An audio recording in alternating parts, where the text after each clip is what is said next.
So we're not dealing with winter weather here necessarily, at least not to that extent, but we do have some rain moving in right now, Carson. Rain, flooding, and even the chance for a few stronger storms this afternoon. We have everything on the table in North Alabama over the next 12 to 24 hours. Let's show you what's happening here on the Way 31 Storm Tracker Early Warning Radar Network as we close in on the 12 o'clock hour. You know, we've been dry for several hours this morning, but you see that rain starting to creep its way back into northwest Alabama. This is our next round of heavier rain that's going to stick around all afternoon and even into the evening, too. Let's zoom in on northwest Alabama. For now, just some lighter showers in parts of Lauderdale County, also just to the south of 72, right on the state line in parts of Colbert County and northwestern Franklin County, too. Let's zoom things out just a little bit. There you see the wide view of this massive winter storm that Megan and Marie were just talking about. You see the stationary boundary right on the state line. On the west side of this boundary, out towards western Tennessee, Arkansas, Mississippi, temperatures are in the 30s. If you're in Waterloo right now, temperatures are in the 30s. But on the other side of this boundary, so for much of North Alabama, outside of Waterloo,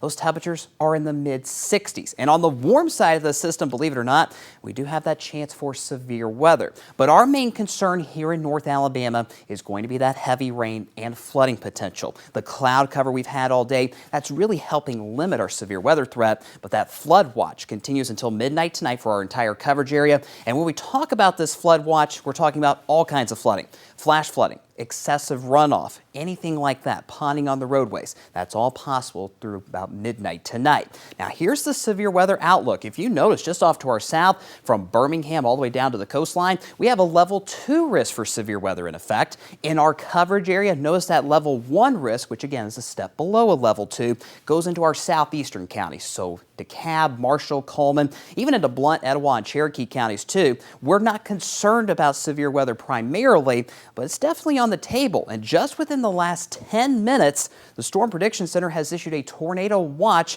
for areas to our south. So along Interstate 5920, including Birmingham, Tuscaloosa, down towards Montgomery, and all the way down to the coastline. That tornado watch goes until 6 o'clock tonight, and we'll have to keep a close eye on at least the potential for a couple of strong storms here in North Alabama. Here's what we're watching for you in summary today. Our main concern by far is still heavy rain. That's a high risk. We can still see that flooding, be it flash flooding, ponding on the roadways. That is in the medium category right now. Talking another 1 to 2 inches of rainfall over the next 8 to 12 hours. And we still have that risk for severe storms. The risk is low, but it is there. So just stay weather aware throughout the rest of this afternoon, this evening. Our main concern for severe storms would be some of those damaging wind gusts around 60 miles per hour. So let's go through future radar. You see that heavy rain starting to move into the shoals around 1 o'clock this afternoon. It gets closer to the I-65 corridor, let's say around 3 p.m. So if you're in the metro, I expect to see the heavier rain arrive by 3 or 4 o'clock this afternoon. As we go hour by hour, notice that heavy rain starts to make its way into Sand Mountain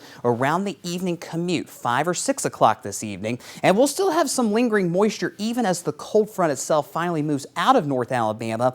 If we have some of that lingering moisture as those temperatures crash overnight tonight, there is a low-end chance, mainly in our Tennessee counties, to see a very brief period of either freezing rain or freezing drizzle. I'm not expecting major accumulations or major impacts, but with that freezing drizzle combined with some of that residual moisture on the roads, we could have a few slick spots for the Friday morning commute. I mentioned those cold temperatures. Look at them just rushing in as this cold front passes. We go from 64 in Huntsville at 2 o'clock this afternoon all the way into the low 50s by 6 p.m. and waking up on Friday morning, those temperatures for many of us hovering around freezing, and they will stay around freezing all day long as we wrap up the work week tomorrow. So a lot to talk about over the next 12 hours. Just stay with us here on air and online at waytv.com. We'll have constant updates for you throughout the day. Once we get to the weekend, the sunshine is back, but it'll still be just a bit cool. 45 Saturday, and then finally back into the 50s heading into next week. We'll be right back.